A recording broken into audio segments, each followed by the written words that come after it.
আসসালামু আলাইকুম। আমরা একটা রিক্সার কন্ট্রোলারে কাজ করছিলাম। এই কন্ট্রোলারটা অনেক ভালো। আমরা ভালো বা খারাপ কী জন্য বলি, এটা হচ্ছে মূল বিষয়টা। এই যে পিছনে যে এই সোল্ডারিং করা আছে, এটা এক ধরনের বাসবার বলা হয় এটাকে। মানে এই যে এই কারেন্ট যাওয়ার রাস্তাগুলো তামার তৈরি হয় এবং সোল্ডার করে দেওয়া হয়, যার কারণে এটাতে ক্যাপাসিটি অনেক বেড়ে যায়। এটার ওয়াট ধারণ ক্ষমতা অনেক বেশি হয়।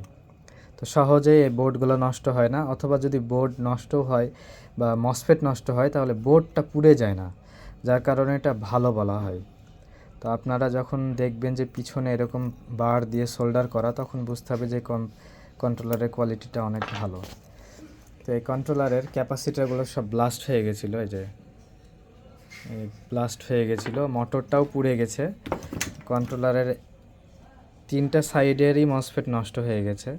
তো আমরা প্রথমে সবগুলো খুলে নিয়েছি, দিয়ে ক্যাপাসিটারগুলো চেঞ্জ করব। অবশ্যই ভালো মানের ক্যাপাসিটার লাগাতে হবে। যদি ক্যাপাসিটারের মাইক্রোফ্যারাড কমে যায় তাহলে কন্ট্রোলার খুব দ্রুত নষ্ট হয়ে যায়। যেমনি এই কন্ট্রোলারটার বয়স 2019 সালের 8 মাস 18 তারিখ, মানে প্রায় 6 বছর হচ্ছে। কন্ট্রোলারটা আজই প্রথম রিপেয়ার হচ্ছে। তো এরকম কন্ট্রোলার রিপেয়ার করার ভিডিও আমরা আবারও দিব। এই যে মসফেটগুলো ব্লাস্ট হয়ে গেছে একেবারে, এখন নতুন মসফেট আমরা লাগাবো।